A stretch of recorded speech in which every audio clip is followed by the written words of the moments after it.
Beyond the Waves is a Hail Hail Media production. It may contain sweary words, and adult situations may be discussed.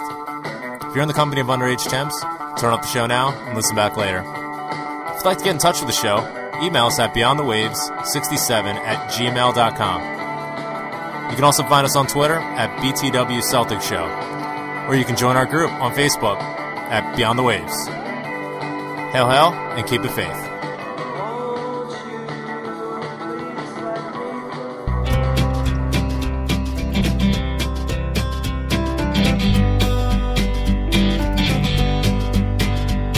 When I was just a young boy, and you were just a young girl, we heard that roll. Standing on the terraces, we knew we'd never walk alone. No matter where I traveled, no matter where I told, the thing I wanna see the most is the Glasgow Celtics goal. I've been to Munich, been to Paris and Berlin. I watched injustice fall upon you in Turin, and I've shared the pain and glory with the friends that I have made as I dance from place to place in green and white on a worldwide tin parade.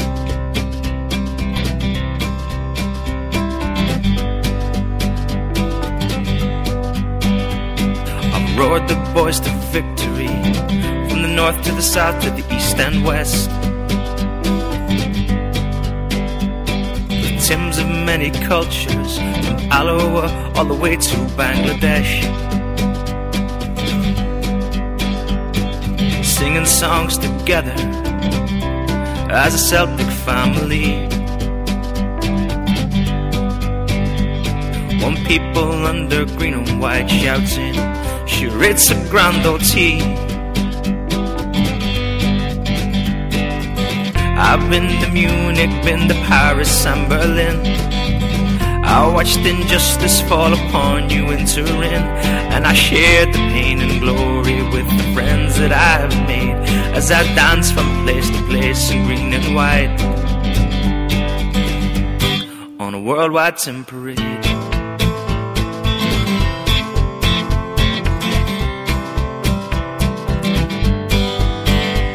I've been an E-Tim, been a lost boy, I get the quick news. I'm Celtic minded, I found the Celtic underground. On the huddle board we gathered round to meet on Kerrydale Street. I've been to Munich, been to Paris and Berlin. I watched injustice fall upon you in Turin, and I've shared the pain and glory with the friends that I have made as I dance from place to place in green and white on a worldwide tin parade.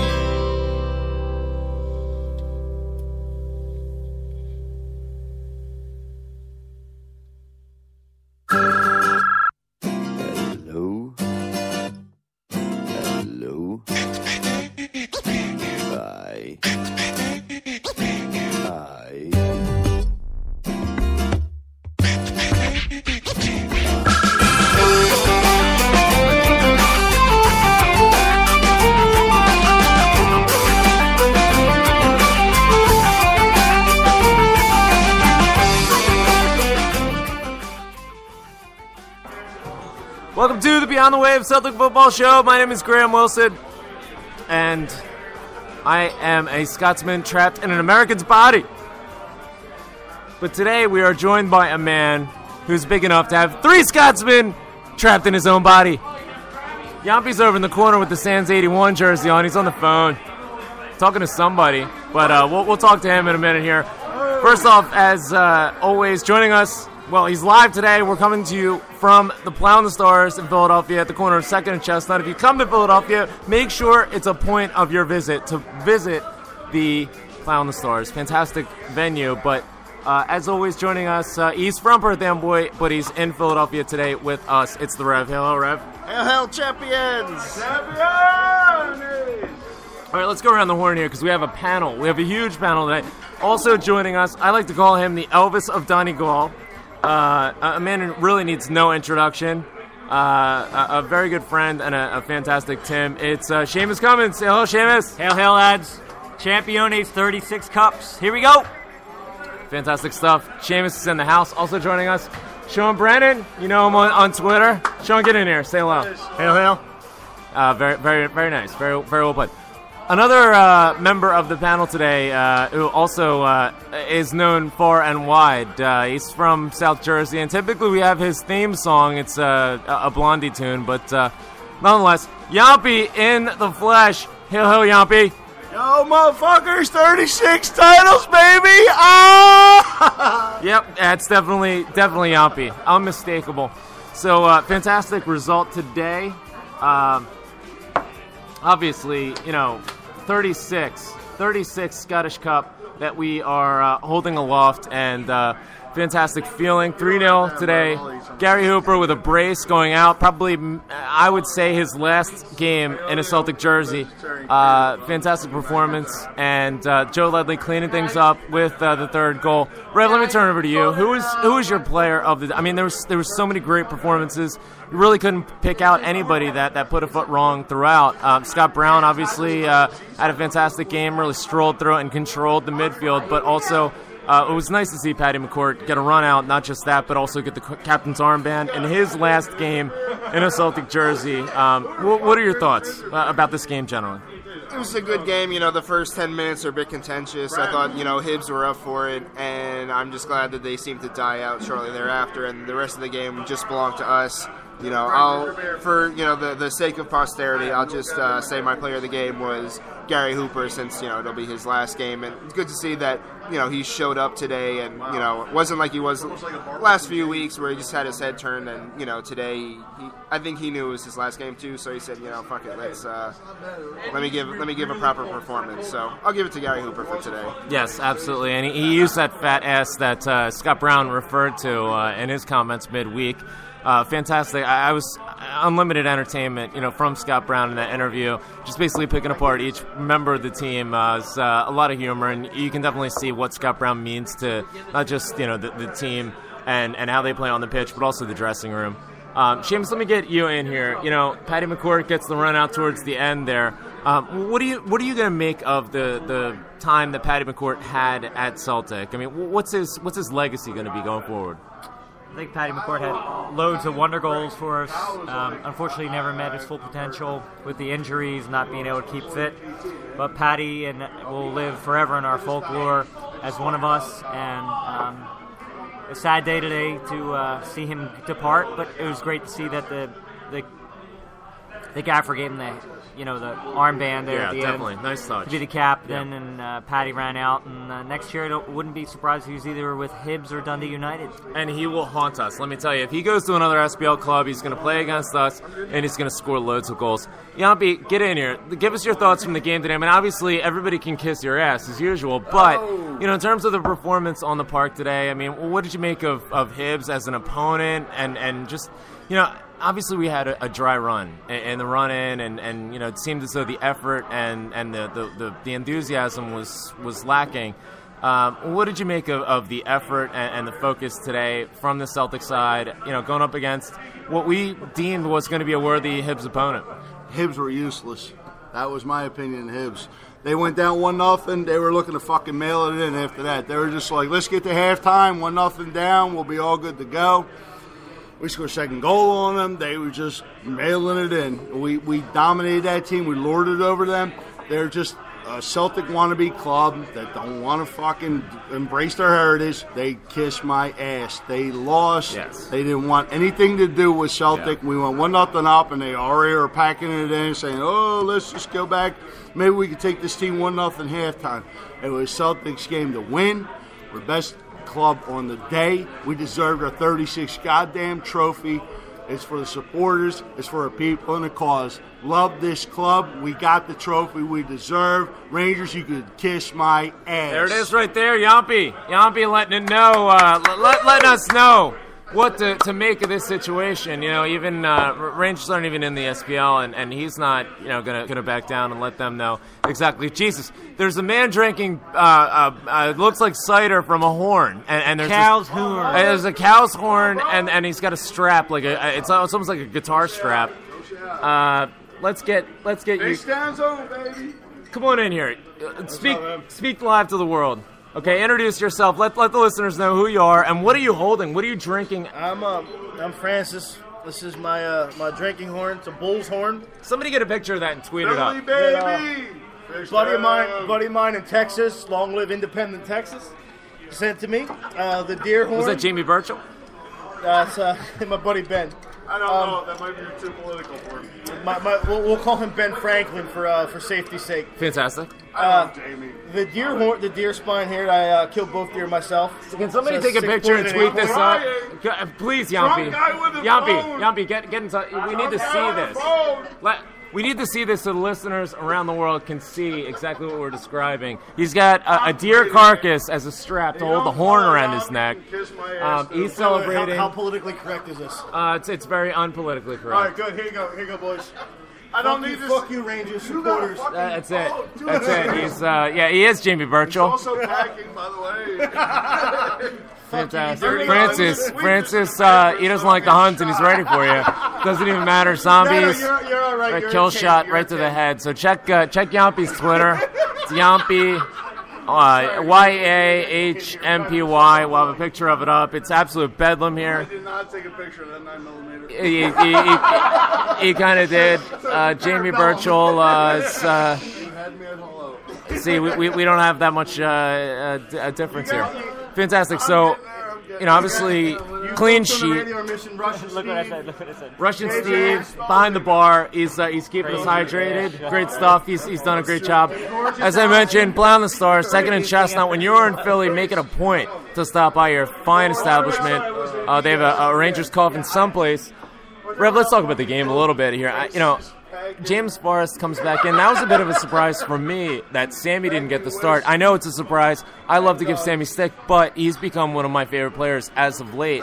Were you surprised to see James Forrest in the starting 11, especially with his recent injury woes? And then, in the first 20 minutes, I mean, obviously we had most of the run of play, but he didn't seem so active. I like to see James Forrest peg that touchline and use his pace. He seemed to be more of a central channel there. I was pretty okay with it. I mean, I agree that, there wasn't a lot that he was doing. He didn't really do much. He had, a couple crosses early on, and that was about it. I was pretty comfortable with him. I thought he was up for it. Picking him over Sammy, I was okay if either one of them would have started. Yeah, fantastic. Let's Neil Lennon, some of his quotes after the game today, says, "It feels amazing. I felt so nervous this morning and all throughout the game because the weight of expectation was riding on him." I mean, obviously he knows, this Hamden hoodoo, or whatever you want to call it. I mean, there was a lot of pressure coming into this game, and the players just executed, no question about it. He goes on to say, with regard to Hooper specifically, obviously he went off today, and Neil Lennon feels as though Anthony Stokes might have had his best game in a Celtic jersey, even though he didn't score a goal. But God, I mean, this is exactly where the utility of Anthony Stokes comes into play. He creates. He's not just a striker that can put the ball in the back of the net. Obviously, we know he can do that, but he creates for those around him. I mean, the cross that he put in for Hooper's goal was the thing of absolute beauty.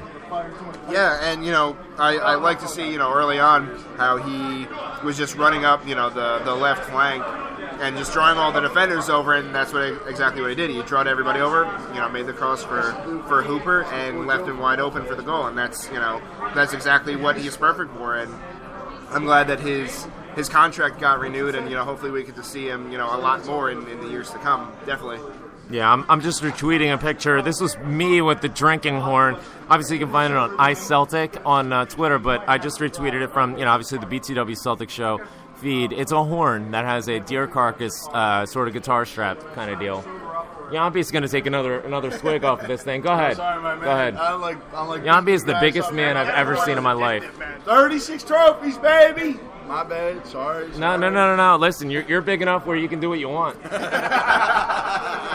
I'm just a frail, skinny yank. Not at all. I'm trying to be nice. I don't know. It's like a fucking. This is like, what's that dolphin's name with like fucking vertebrae? Flipper. I think it's Flipper. Yeah, I yeah. think this is goddamn Flipper. I don't know why you need. We're drinking out of Flipper here, plowing the stars. Right in Old City, Philadelphia. It's dead. Yeah, it's pretty much dead. You're wearing it around your neck. This might be Kyle Lafferty. Oh, he's got Kyle Lafferty hanging around his neck. It's absolute carnage here. Plowing the stars. Here comes John Joe. He tastes apple. John Joe's here. John Joe, say hello to the world. Hi guys, Spice Quarter Hoops. Good win today. John Joe, what were your thoughts on the game today? I mean, obviously, we're talking about Neil Lennon's comments after the game. This was huge. He knew the weight of expectations that were on this game, the Hamden Hoodoo, all that kind of stuff. Obviously, there's been a lot of critique of Neil Lennon over the past couple of months when the results really haven't gone our way. I mean, what's Neil Lennon thinking at this point? I mean, he's got to be just absolutely delighted with that Neil performance. Lennon's a happy boy. No His team question. done what they had all that was asked of them today. They got the win. We're happy. Lennon's back next year with no Sevco in the league. Life is good. That's it. That's it. Life is good. Let's get a song. Come on. I get Seamus right behind me. He's the Elvis of Donegal. He sings like a bird. I sing like a timing belt. Seamus, get in here. What are we gonna sing? Let's sing. Come on, let's give him an idea what the atmosphere is like here at the Plow and the Stars. The hands clapping and the toes tapping. What are we singing? In Cosmoglen, The fire burns through, the patriotic flame will never die. And when we hear the battle cry, it will be the fighting men of Crossmaglen. at night you'll hear. Across the land. The IRA, the spirits soar. They know the reckoning is close to hand. All right, here we go. John Joe needs to drink more. I really think he needs to drink more. Lonely prison wall, I heard a young girl calling. My God, they have taken you away, for you stole Trevelyan's corn, so young might see the morn. Now the prison ship lies waiting with my American accent in the bay. Lies the fields of Athenry, where once we watched the small free birds fly. Oh, baby, let the free birds fly. Allah was on the wing. We had dreams and songs to sing. It's so lonely around the fields of Athenry. By a lonely prison wall, I heard a young man calling. Nothing matters when you're free against the famine and the crowd. Fuck the crowd! I rebelled, they run me down. Now you must raise our child with dignity. Love the fields of Athenry, where once we watched the small free birds fly. Oh, baby, let the free birds fly. Our love is on the wing. We had dreams and songs to sing. It's so lonely around the fields of Athenry. By a lonely harbor wall, we watched the lights are falling. Nothing matters, Mary, when you're free. I did it again. Against the famine and the crowd, I rebelled, they ran me down. And you must raise our child with dignity.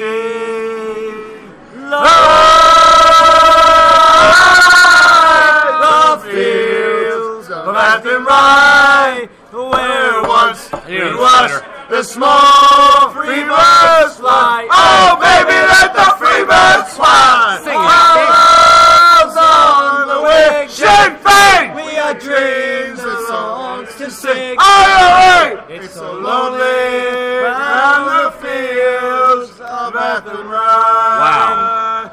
how fucking Philly does it, baby. There's a big shout out here. Hello to Tony McDonald from Arma and the Helsinki #1 Celtic Supporters Club in Helsinki, Finland. Yes, from Philadelphia all the way down to Finland. Hooray for boobies!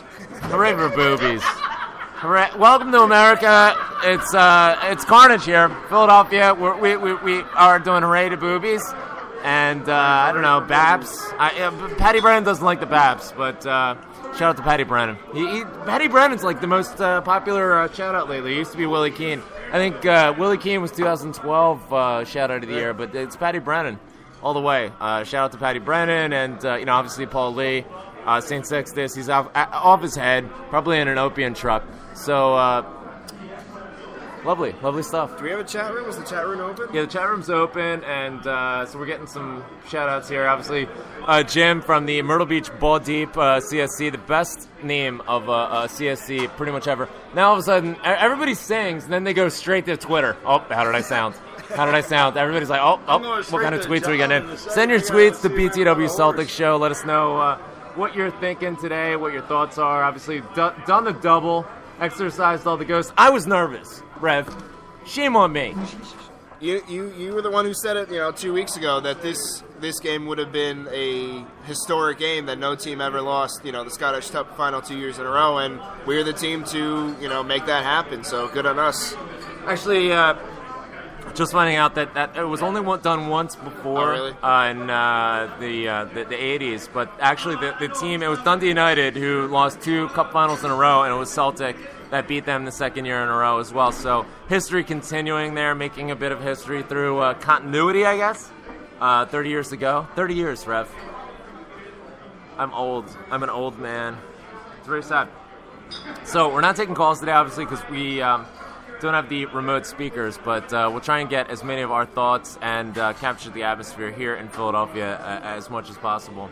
Rev, let me turn it back to you. Neil Lennon's future. I mean, obviously, I've questioned it on the show in the past couple of weeks. I've been firmly convinced, and I'm still not 100% convinced that he will be the Celtic manager next season. But what does the last 3 weeks, what are these results, and especially the amount of effort and the I guess bringing the support back on side, behind him? I mean, really, the board's hands are tied in a sense where, if the support is behind him, I mean, how can they, go against that for any reason? At this moment, I can't see him leaving for an English club. I'm not sure that an English club would be in for him, especially in the EPL. But what do you make of this? Neil Lennon, if you had to bet at this moment, is he going to be Celtic manager next season? That's tough. I would say yeah. I can't see him, anywhere else where he would go, that he would want to go, that might, be in for him. I just think that for, this point in his career, this is the perfect fit for him, and I don't know why. I don't think he would want to leave. I mean, I'm sure, if the money is that good, and, then that's nothing against that, but, I just think this is the perfect fit for him right now. At least another year, maybe 2. That'd be nice for me. Yeah, no question.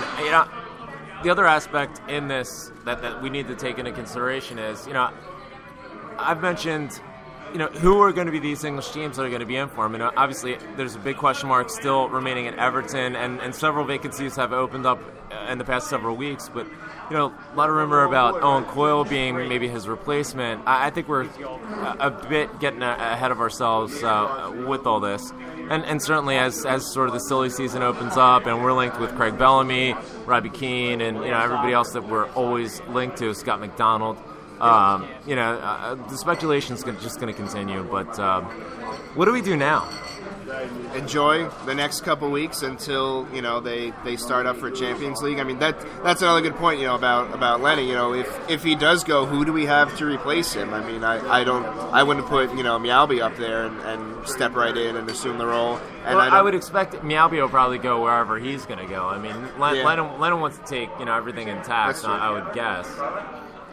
But yeah, who would even replace him? But I mean, that's the next couple weeks, just enjoy it. We got the double. I think this might actually be my first double since I started following the team.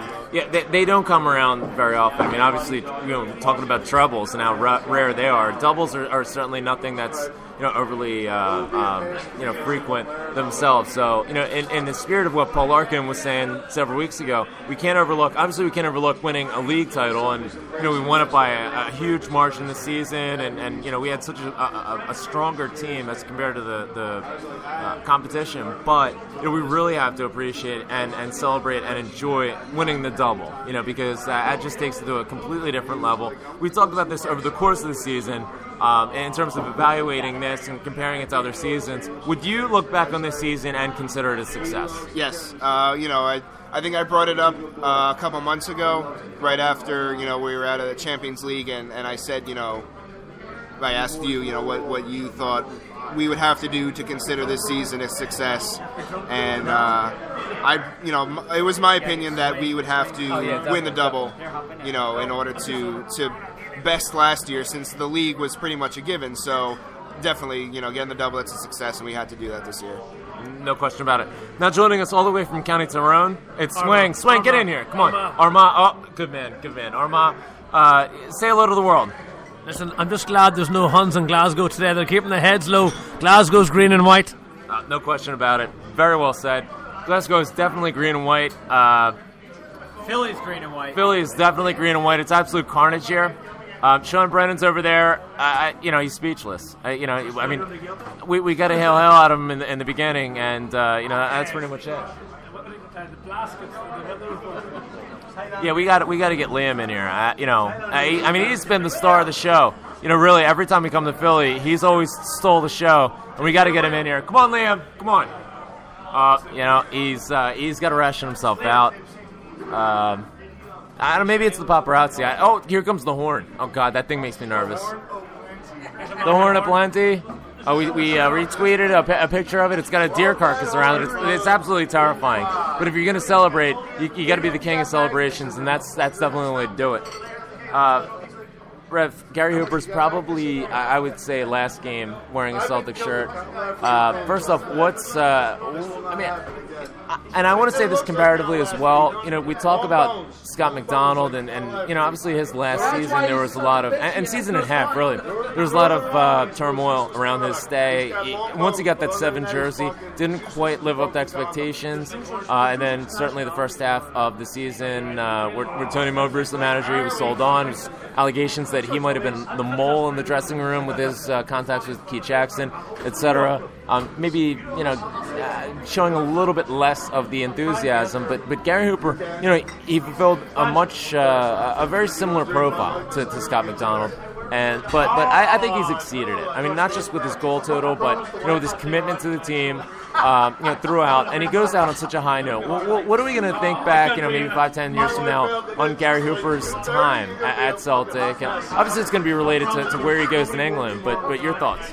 Definitely, I think we'll look back favorably on him. He did get his head turned a couple times, and that's expected.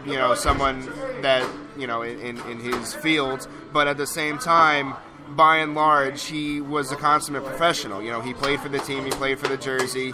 I would say I would consider him a Celtic man. He's, he didn't grow up loving the team or anything, but at the same time, he's Joey Essex.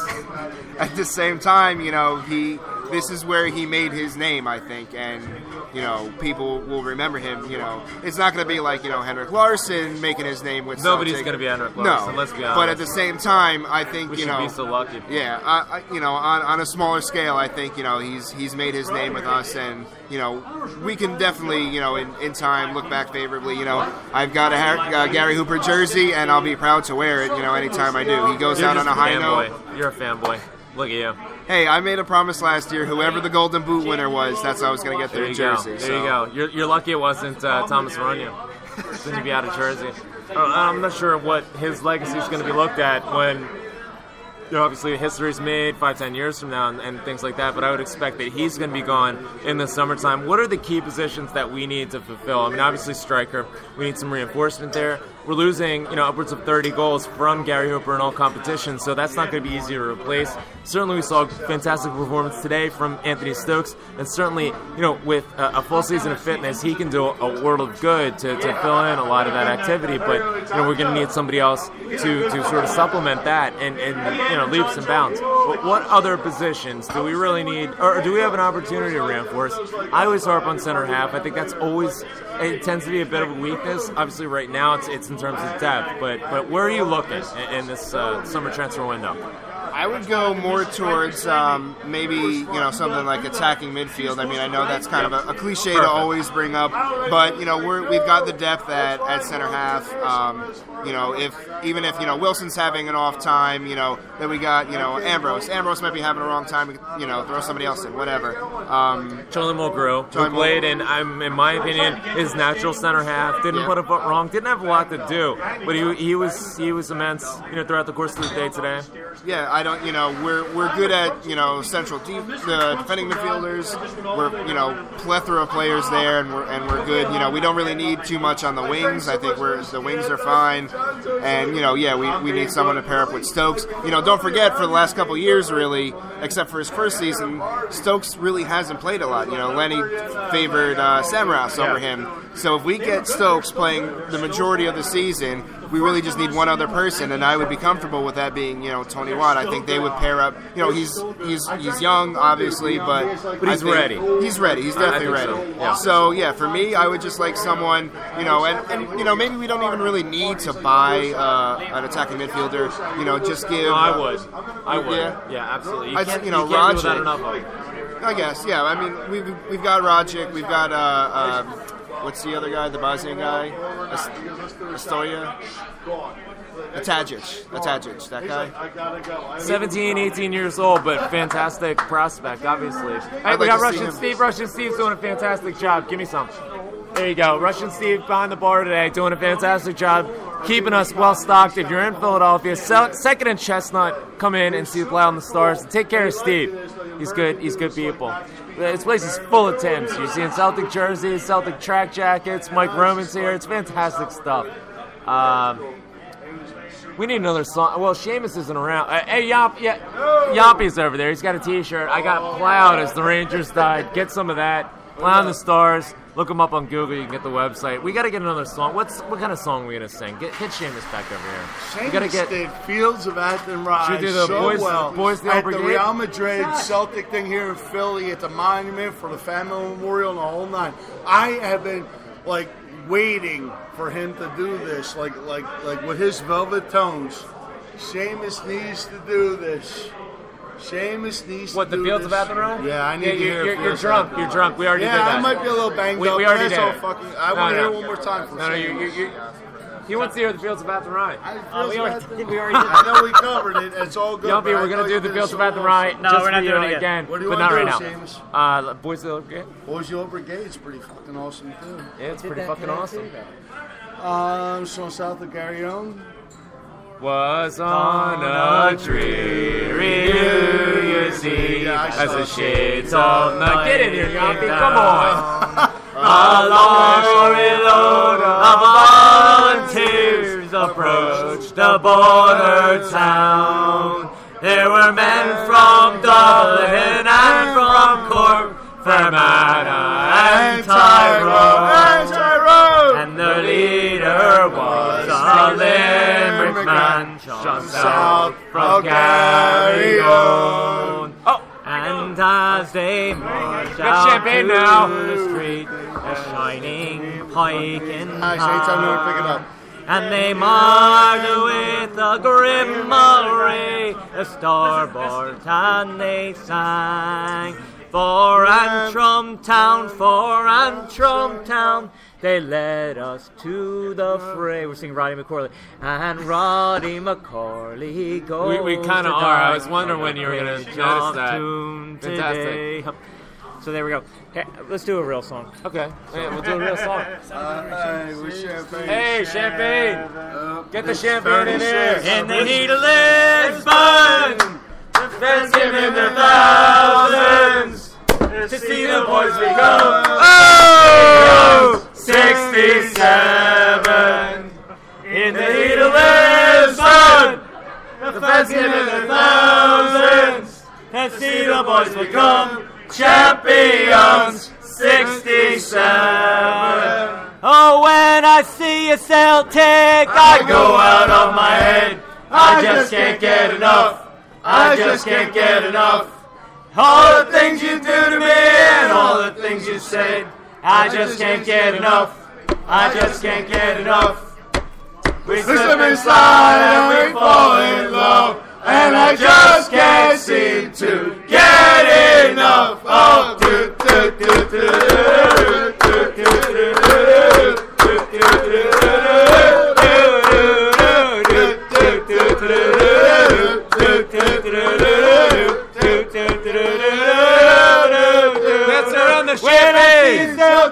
I go out of my head. I just can't get enough. I just can't get enough. Cheers! All the things you make me do and all the things you say, I just can't get enough. I just got 36 fucking cups. We slip inside as we fall in love, and I just can't seem to get enough. Oh, do do do do do do do do. Muzzles off.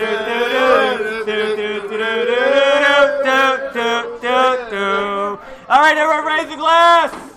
Let's Raise the glass with a toast to the Celtic League and Cup double. Hey! Here we go. Hail! Hail! The Celts are here! What the hell do we care? What the hell do we care? Hail! Hail! The Celts are here! What the hell do we care? Hail! For it's a grand old team to play for, and it's a grand old team to see. And if you know your history, it's enough to make your heart go. Fuck the Rangers! We don't care what the animals say. What the hell do we care? But we always know that there's gonna be a show, and the Glasgow Celtic will be there. And the Glasgow Celtic will be there. Fuck the Rangers. They can never have our cup, brother. Fuck you, fuckers. And there it is right there. Fantastic stuff from Yampi and everybody in fantastic voice here in the city of brotherly love, Philadelphia. Philadelphia, fantastic Fenian culture here. If you're coming to the U.S., don't skip by it. Don't listen to the Mets boys either. It's Fenian with a PH, absolutely. Mike, get in here. Mike, say hello. What are your thoughts after this game today in terms of the season, the context of it? Fantastic season, no question about it. Finished exactly how we would have wanted it to finish, with the double. Yeah, exactly. You know, a lot of apprehension, sort of some speculation. Seamus has green pants on. Somebody get a picture of Seamus and his green pants. Green Celtic trousers. They're green Celtic trousers. I'm sorry, they're not pants. They're not the pants. He said pants. We're going American. Joe Ledley with the upper 90 goal today. Rev. Right straight into the upper 90. Fantastic stuff. Chris Commons coming out this week, retiring from international football. Obviously, some of the reasons that he listed, and certainly the most in all of our minds and hearts, is to focus on club football, specifically with Celtic. He's the type of player I could definitely see finishing his career in a Celtic jersey. Riv, get the hell in here. What the hell are you doing? Sorry. We're talking about Chris Commons. We're geeking out. He's going to finish his, in my opinion, he's going to finish his Celtic career in a Celtic jersey. Or his club football career. He retired. See, now I got to go over everything with you. I heard you. Retired from international football, focusing on Celtic. I mean, there was so much trepidation maybe a year or certainly 18 months ago about what his future was going to be. He's going to be sold, and he's not committed, and he's fat. Now all of a sudden, he's been a key component once again, just like when he came. In my opinion, he will finish his career in a Celtic jersey. He means more to us on the pitch than anything that we could recoup in sort of, any sort of sale of him. Your thoughts? No, I totally agree. I'm not too bummed about him, retiring from international football. I, didn't really follow Scotland too much, so that's it's that part's no consequence to me. But the fact that he's going to focus on club career, meaning Celtic, that means a lot to me. And, he's 29, 28, 30, something like that. Yeah, getting there. Yeah, so, he doesn't have too much time left, but I agree. I think he'd probably finish out his career here with us, or at least the majority of it. And, hey, that's awesome for us. Yeah, I want to give a shout out to Deco. Obviously, he's getting in touch in the chat and Twitter as well. Deco from Dublin. Should we get a Deco chant, Yampy? Yeah, I think we should. Oh, the Jackins are shite. Oh, the Jackins are shite. Oh, the Jackins. That's just for you, Deco. We love them. Oh, I'm going to love yous and leave yous. No, I'm not going anywhere. But Deco, hope you're having a great day. Seamus. Yeah, it's Canadian Deco, yeah. Deco from Dublin. Also, check out the North American Federation of Celtic Supporters Club is on Twitter now. Make sure you follow them, NAFCSC, giving you all the latest news from the Celtic Supporters Club here in North America. Seamus, I think, is doing the handshakes. He's about to leave. Seamus is leaving us. Good Lord. Seamus, don't leave me. Don't leave me. I have to. What are we going to do? Hold on, strap him down. What are we going to do, Archie? All right, Archie. All right, Seamus, give us a sign-off. Speak to the world. This is the world. They're listening for you. Shinna fina fall ataf we alle keran wingar slew our chantara make your they got vesir shan shira shin shir fasta may hatar a chiran nagran troil not na him savarna will legan or gale nor was no sail megan or scray a lagat no veler shane conig heron the me. There you go, lads. Champion is ole ole ole. Champions, champions, ole, ole, ole. Seamus. Champions. I'll see you. Thank you for everything. See ya. All right, no problem. See you soon. Be good. Seamus has... Everybody, Elvis is leaving the building. All right, fuck this. So now what the hell are we going to do? Martin Brady's here from Donegal. Seamus, Martin, tell us about Donegal sticking whenever Tyrone. Donegal, big Tyrone today. Come on!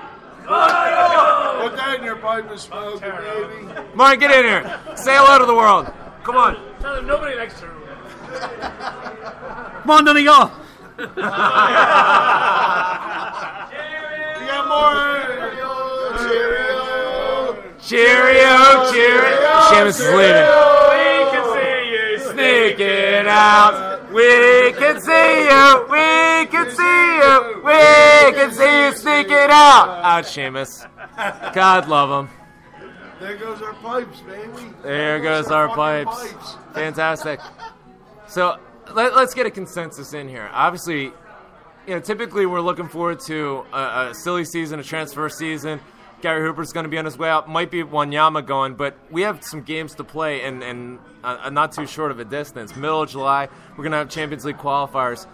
What are you thinking going into next season? I mean, obviously there's so much success and accomplishment this season, but we really have it all to play for in trying to get back to the group stages. How confident are we?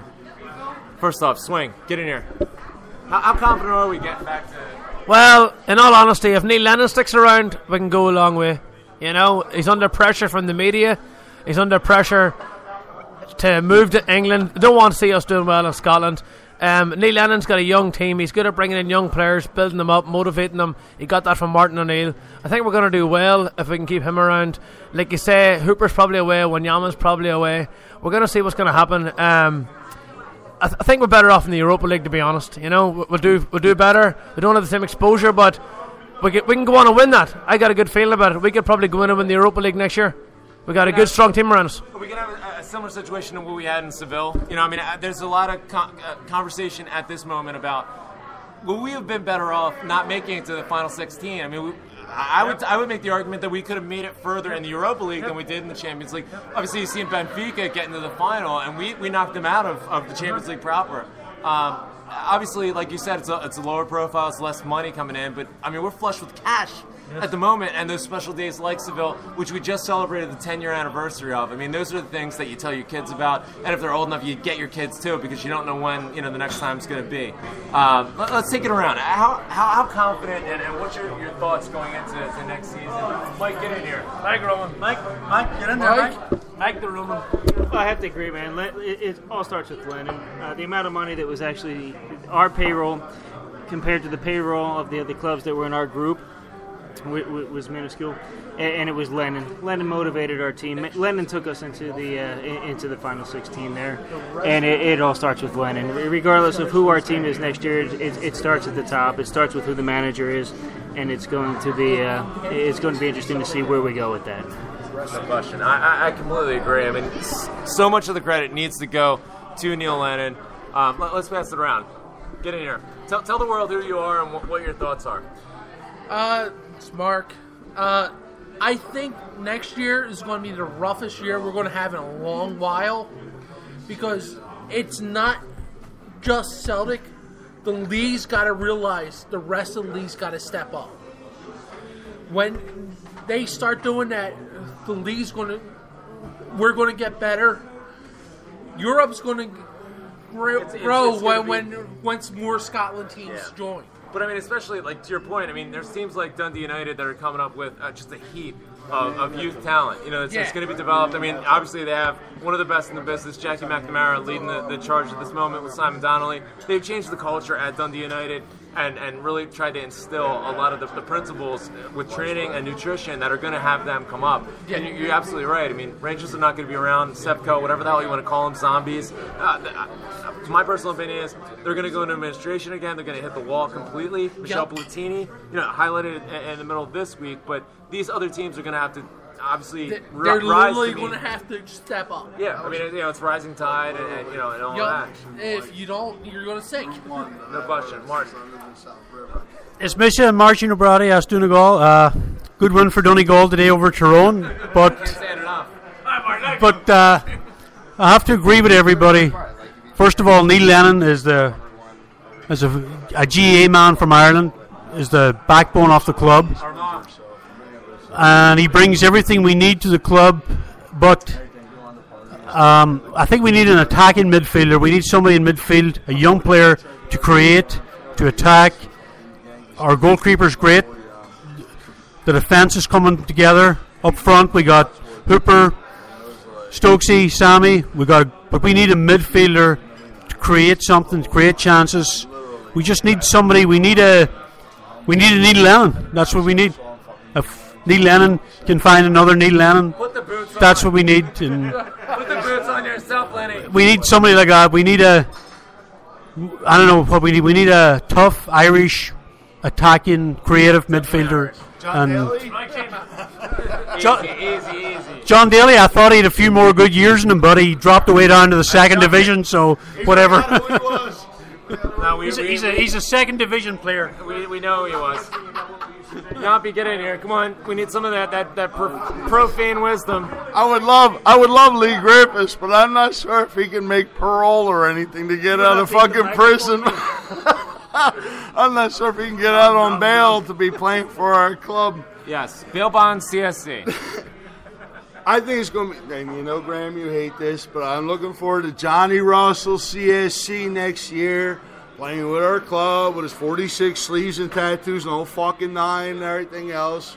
I know we need defenders and the whole thing, but who's going to replace Hooper when he goes to Southampton? Not Johnny Russell. Hooper hasn't gone It's going to be Johnny Russell, motherfucker. It's going to be Johnny Russell. That's it. You heard it right here. It's going to be Johnny Russell, motherfucker. It's going to be Johnny Russell. Trust me, with the tattoos, and the ladies will love him, and the guys will be like, he just scores goals like a motherfucker. Trust me. That's what it.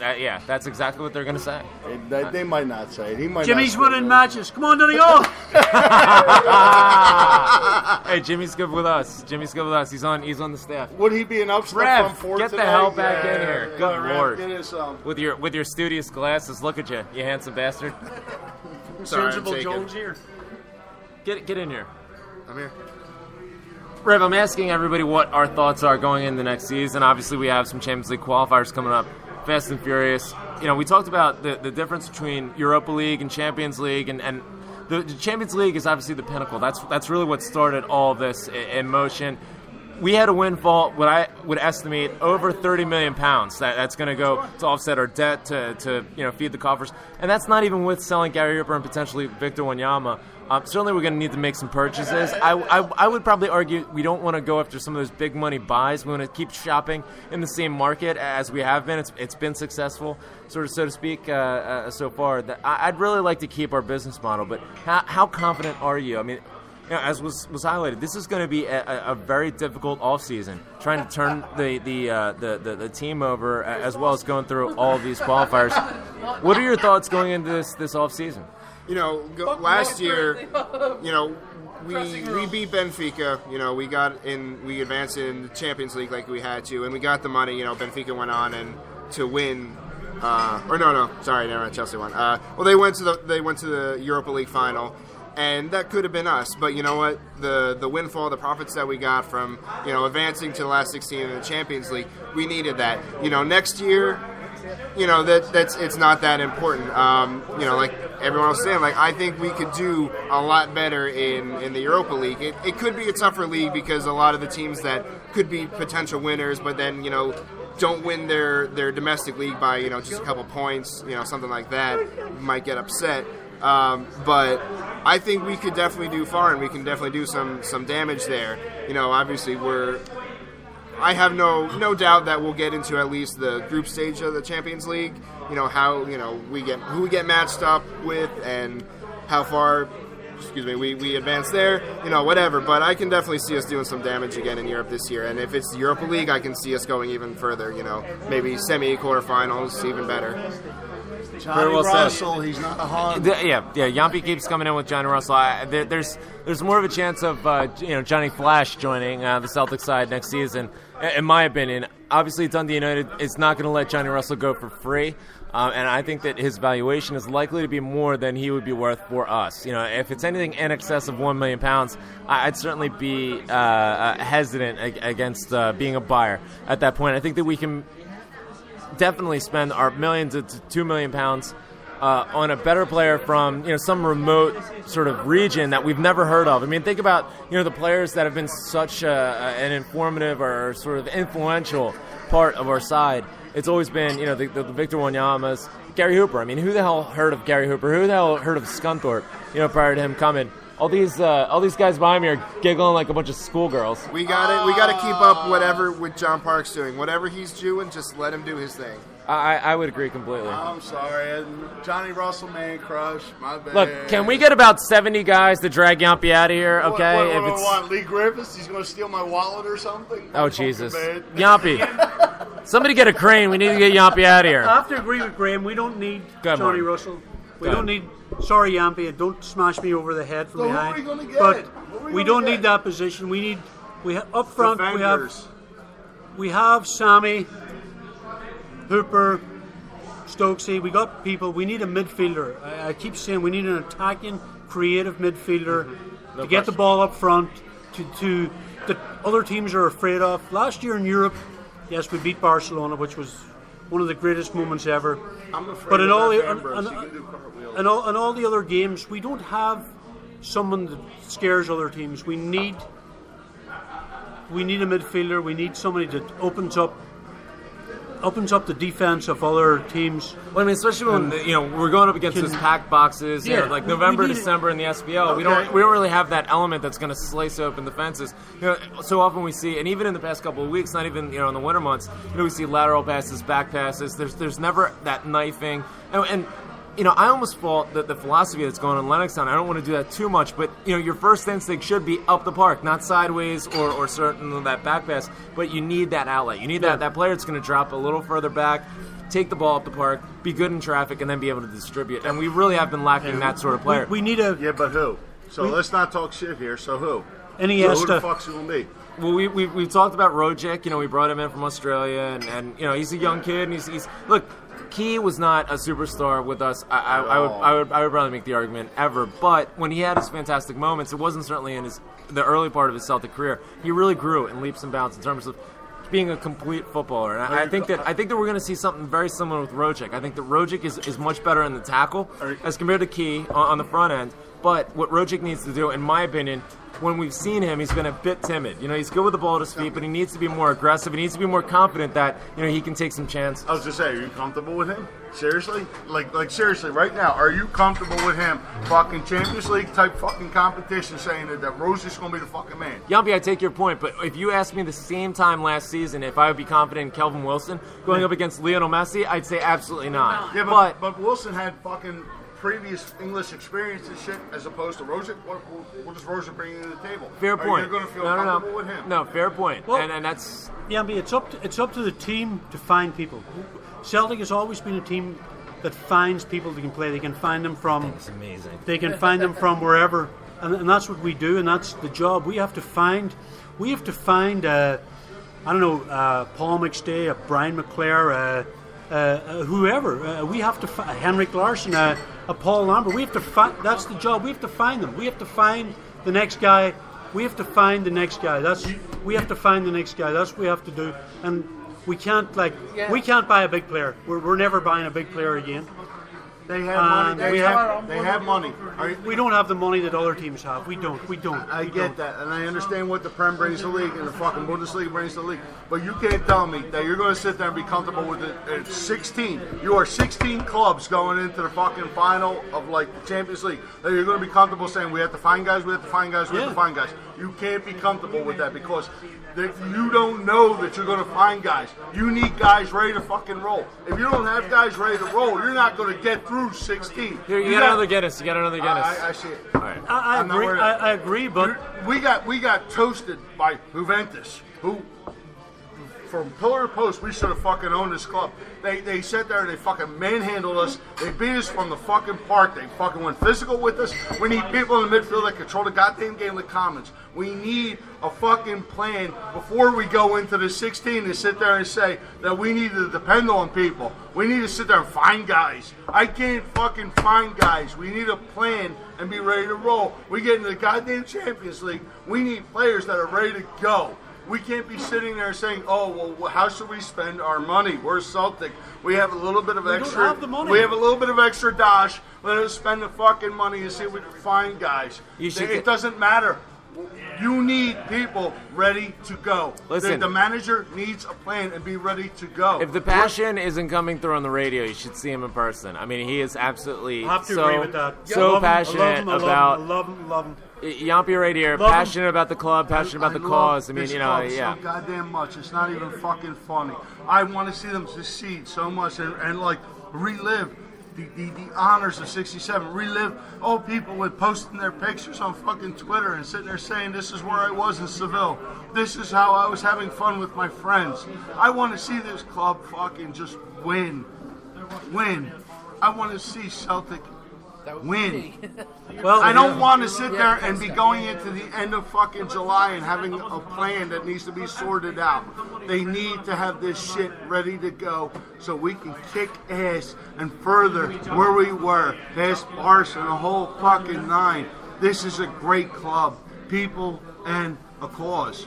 I want to see them win. I don't think that's a lot to ask. It's not, and your passion is. And the problem with us, I've been a Celtic supporter my entire life, my father before me, and my grandfather. And a lot of times we think with our hearts instead of our heads. And that's not to be faulted with us, because that's what our club's about. But we can't sign a big name player, and a lot of them don't want to play for us. They don't feel the same way about the club that we do. And to get a named player to come to Celtic in this day and age it's asking a lot, unless he has a connection, an Irish, a Scottish, a Celtic connection it's I don't know. It's tough. I think Celtic need to start looking over here in America at the young American players who are coming up. Some of them are great. Some of them are unknown.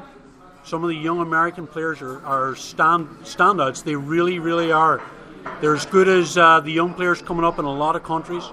And I think Celtic needs to really come over here and really start scouting the young American kids, and as well as Ireland and everywhere, but really come over here and be the first dibs on these American kids that are coming up, that are fast, they're strong, they're fit, they're smart, and to play the game the way it needs to be played. I mean, you know, you saw the Champions League yesterday, great game, great goalkeepers, Arjen Robben diving all over the place, and that's what we need.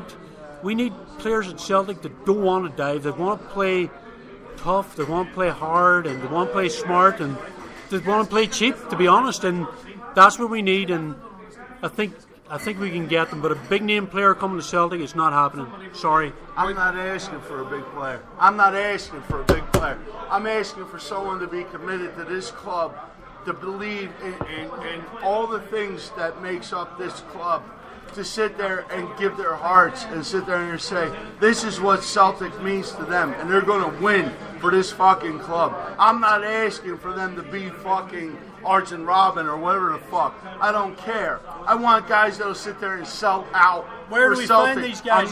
That's what you have scouts for. That is what you have people that work for this club for. They have to find these guys. They have to find them. That is their job. We need to find them. And if they have to do it on the cheap, I don't give a fuck. This club was within 16 fucking places of being where Bayern was in fucking London. This is something that Celtic can do. It is not a big fucking project. Win. I'm waiting. This club is not some second tier fucking club. This is Celtic. This is Celtic. I wish I could cut out Yampy's heart and put it in some of the fucking players at Celtic. Agreed. What do you guys think it would take to get Celtic scouts to come to America and look at American players? I'm waiting for the first player from, because last year they announced Celtic was opening a section of their academy in Philadelphia. I want to see the first player come up. We were joking in Philadelphia, which I Well, they haven't opened the academy, and you know, they need to. We need to scout the world, America, and everywhere else to get the young players coming up. I mean, we do. But,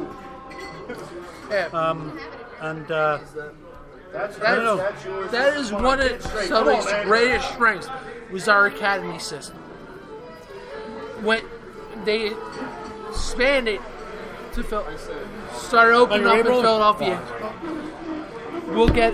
Fuck y'all! I'm gonna get banged in the bathroom by a chick. Oh, Jesus. Wow. You know, it just gets out of control. The guy with the horn, you know, I described it, I retweeted it. You see the pictures. You can see what's going on here. It's absolute bedlam. We got Buckfest. We got champagne. He's saying, fuck y'all. It's absolutely out of control. But, you know, I think your point's right, you know, where we obviously need to bring players through our academy, but, you know, when we're trying to, you know, there's that argument that's being made. We should get the cream of the crop in terms of the young Scottish talent, but, you know, so often it costs so much to bring people in externally, especially from England.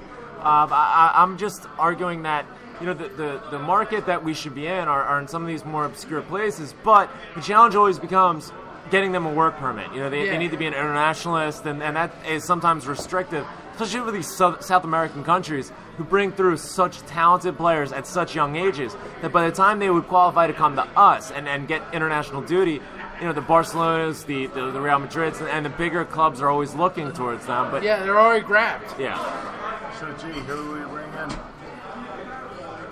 Well, I'm glad you asked that question.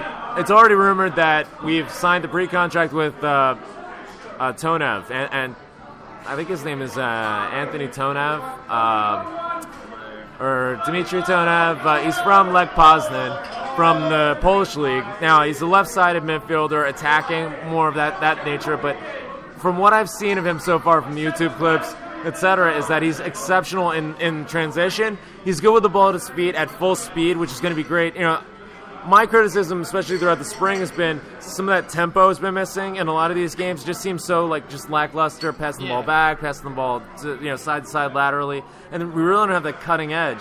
especially against the run of play. And I think Tonev is going to facilitate a lot of that. Running up and down that left channel that sometimes seems empty, especially with Sammy playing a little further up the park. He can facilitate that, and then once we get the opposition on their back heels, distribute it so that we can have a scoring opportunity. If I'm a Tim, just going to the mesh on a regular day, who does he replace? At this point, I think he's replacing somebody that we don't have but we don't need, or that we do need. Patty McCourt, his exit. I'm sad about it. I mean, I think that he fulfilled a great role. I mean, not just in terms of ceremonial, but also, in those games that we talked about earlier, in November, December, where you're going up against, the 18-yard box just packed with defenders. He's so good with the ball at his feet in traffic. Obviously, certain teams have figured him out, so to speak. So maybe it's his time to go, but I'm going to look fondly back on Patty McCourt's time. I think maybe he would have maybe a year or two left in terms of utility, but he just can't find that whatever it is that keeps him out of the starting 11 and keeps him out of a regular substitutions role.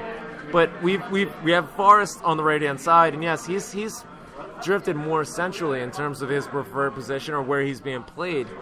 We need pace down either flank, and I think that it would be extremely effective with Izagiri down the left. If you had a player like Tonev is being described, where he has a bit of pace going down the left, but he can cut in and have Izagiri overlap on that left-hand side, that's going to open up space, and I think it's going to be extremely valuable for us.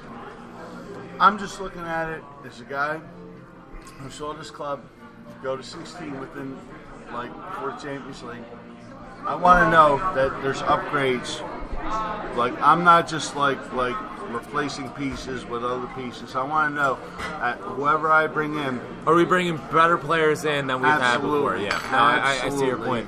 I think that, I have my trepidation. I have my sort of suspicions. I'm a bit cynical. As I'm detecting you are also. I think we're both in the same group because we don't know. There's a lot of unknowns here, and we have been let down, by this sort of PLC, decision-making framework. But let's also not forget to take note of the fantastic work that John Park has done, that Neil Lennon's done. I mean, think about when Neil Lennon took over as full-time manager. The sort of clear-out that was needed, sort of clear-out that was brought in. I mean, players like Kyle, Ledley, Hooper, all that same summer. Yeah.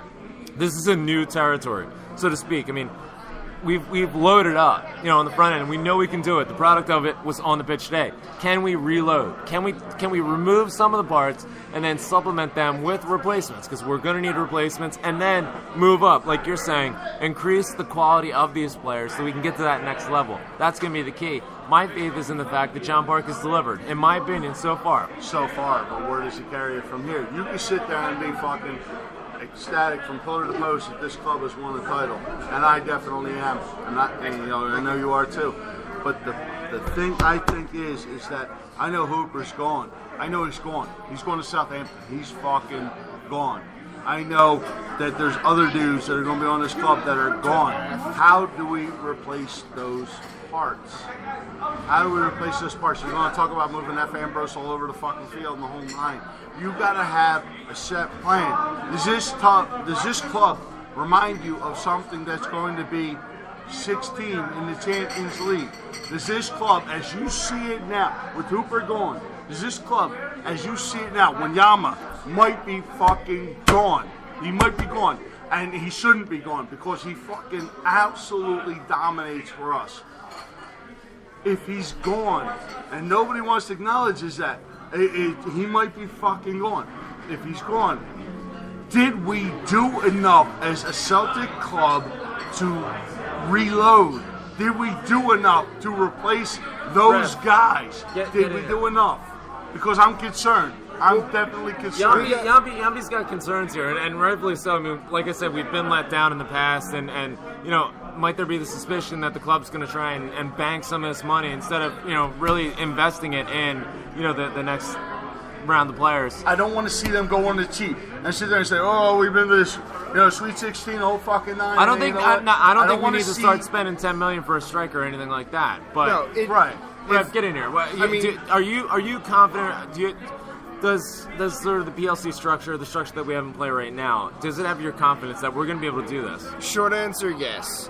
I think I have the confidence that, First of all, I'm personally, I'm not sure if Wanyama's going to leave. He may not. If I had to choose, I hope not. I don't think so. Not Or yet. if he does. If he does, at the very least, we have Kyle. You know, he's But there now. Kyle, He's and not the same. Yeah, He's not the He's not same. carrying Wayama's jock and from fucking. You could be delusional as you want to be. He is not Wayama. Oh no, He's he's not at all. Wayama. You know, but at the very least, if you know, losing Victor Wanyama means the difference between Champions League and Europa League play, I call it a push. You know, will we suffer in the SPL? No. If we lose Victor Wanyama, I don't think so. Not at all.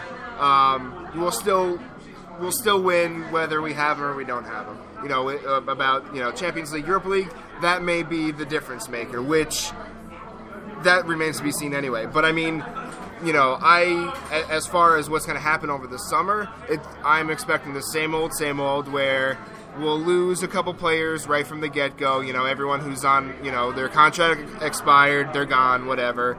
We might sell, you know, Hooper might be like the only player we'll sell, maybe Wanyama. They'll be the only actual, you know, cash that we'll get back for players. And then, you know, before the window closes, we'll sign one or two random players. Mike, get in here. Your faith in the PLC, the structure that we have in terms of reloading. You know, they say the right things in terms of they're remaining ambitious. They obviously see the fruits of this past season. But are you confident that we will be able to reload and carry this trajectory going forward? I may be the ultimate optimist, but yes, you know, guys like Wanyama, we signed Wanyama. Wanyama didn't come from the EPL to us. We signed Wanyama. We found this talent. He may or may not move on. I mean, Hooper is someone who flourished under Celtic. We had tons of guys who flourished under us this year going in. I mean, yes, I'm very disappointed that Barca was able to outbid us for an Aymar. I'm joking. You can't get every player. Yeah, you know, I'm sure if he had actually spoken to a Croesus, he probably would be in the green and white right now, but he's not. Very no, but I believe that we have a system right now that is very good at identifying talent that is off the radar, and we have been able to bring that talent in, which has just benefited us domestically, but we now see that it has been a great benefit to us on the European scene. I mean, the fact that we went as far as we did this year with the team that we did, with the talent that we did, these were guys that were not on the radar, that we brought in, energized, and were able to activate and put out there.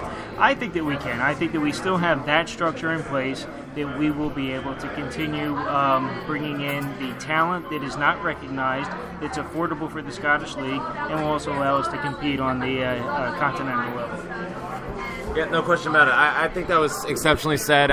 Listen, you mentioned, you know, that you tend to be looked at as the eternal optimist. I'm the eternal pessimist, but I agree completely with you. You know, I have no reason to doubt whatsoever the decision making and the rationale of Celtic at this point. You know, the strategy that they fulfilled, even though I've not been the biggest fan at times, it really has pulled through. The results have come through. And I'm willing to hold my hands up and say, you know what, we shouldn't have.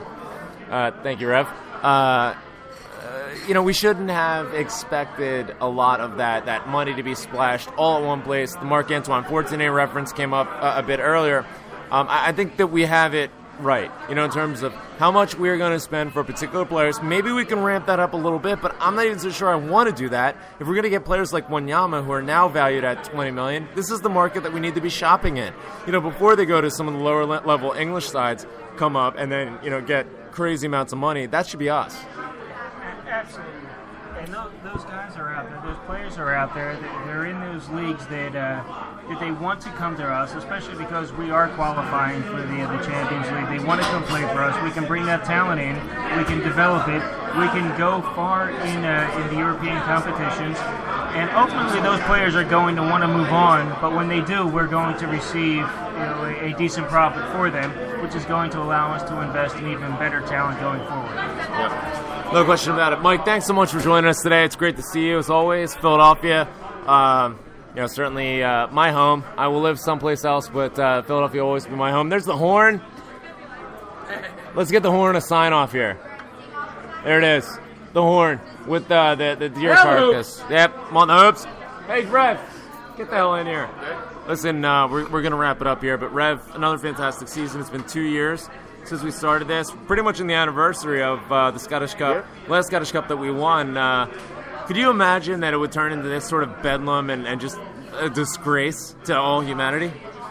Not at all. I remember, standing watching with you and Seamus watching the Cup against Motherwell, and you bring up the day, hey, let's do like a little podcast. Just give like the Yank point of view. And I'm like, this isn't going to go well. No one's going to give a shit. No one cares. And you were right. I'm like, we'll last 3 months, 4 months. We'll get tired of it. No one will want to listen, whatever.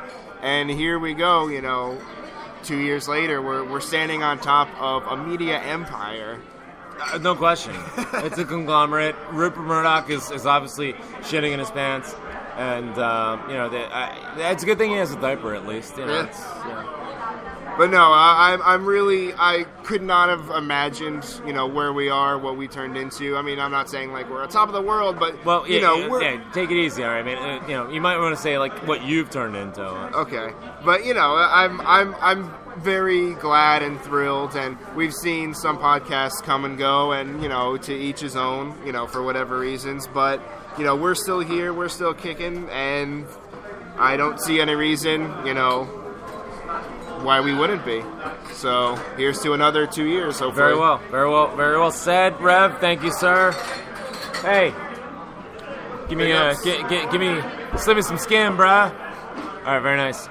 So thank you so much to everybody who's listened over the past couple of years. Obviously, speaking for myself, it's we just started this as something to do and an alternative to Clyde or Super Scoreboard and anything like that. But, we're just delighted that people have enjoyed it, and hopefully, you continue enjoying it because it's for you. We wish you all the best. Mike Roman, thank you so much, man. It was good to see you. To Seamus, he took off a little while ago, but, I can't thank him enough for so many things. Thank you to my wife. She's not here right now. Hopefully she hasn't left me. If she has, I have nobody to blame but myself, but for putting up with me. And we're going into the closed season, Rev. Yes, so maybe we'll get together for a couple of shows and talk about the U.S. men's national team, or that's do another MLS show. We could do an MLS show. Fantastic. Dose. Any closing comments on the size of your soon-to-be husband's head? How it's grown in the past. We shouldn't go there. And to my wife, thank you so much. She came back. Thank you. She didn't leave. I thought you left me. Do you want to say hello? Go ahead. Say hello. Hello. She just says hello. Okay, fantastic. She puts up with me, and for that, and a million other reasons, I love her very much. So, from Philadelphia, I'm about to fall over. Yampi's leaving, so that's a pretty good cue. We need to get out of here. For the Rev, Yampi, Seamus, John Joe here at the Plow and the Stars, second in Chestnut in Philadelphia. Come and check it out, please. Deco up in Canada. Enjoy the rest of your day. The North American Federation of Celtics Supporters Club. It's NAFCSC on Twitter. Check them out. And we'll be with you soon. Not sure exactly when. We have some exciting stuff lined up, hopefully in the next couple of weeks. Been talking to Bergen Organ Trevino about maybe having a sit down with him. Really huge fan of his work, and just a great time to be a Celtics supporter. So, hail, everybody. And taking us out, as always, it's going to be Shane McGowan and the Pogues as soon as I get this loaded up. Yep, fantastic. Enjoy the rest of your Scottish Cup champions. Double. We won the double. The rest of your Sunday. And we'll talk to you soon. Hail, hail, and keep the faith.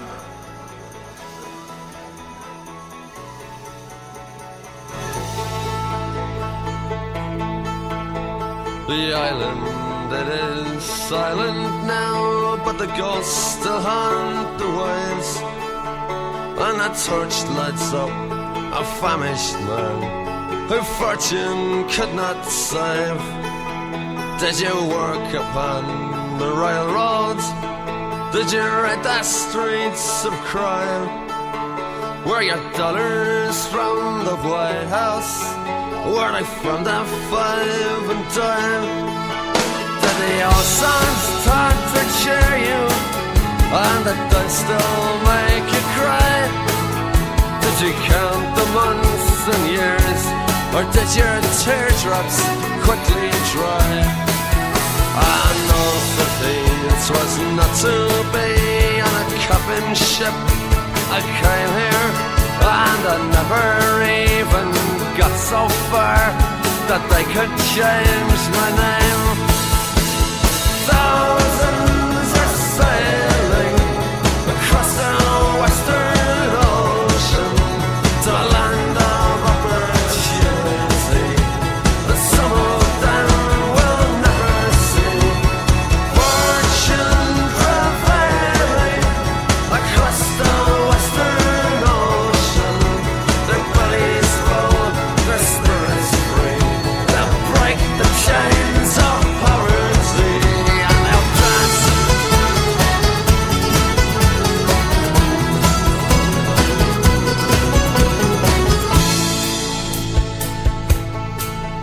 In Manhattan's desert twilight, in the dead of afternoon, we stepped hand in hand on Broadway, like the first men on the moon. And a blackbird broke the silence as you whistled, it's so sweet. And then Brendan Behan's footsteps, I danced up and down the street. And we said goodnight to Broadway, giving it our best regards. Took our hats to Mr. Cohen, dear old Times Square's favorite bird. Then we raised a glass to JFK and a dozen more besides. When I got back to my empty room, I suppose I must have cried. Thousands are sailing again across the ocean with a hand of opportunity, just tickets in a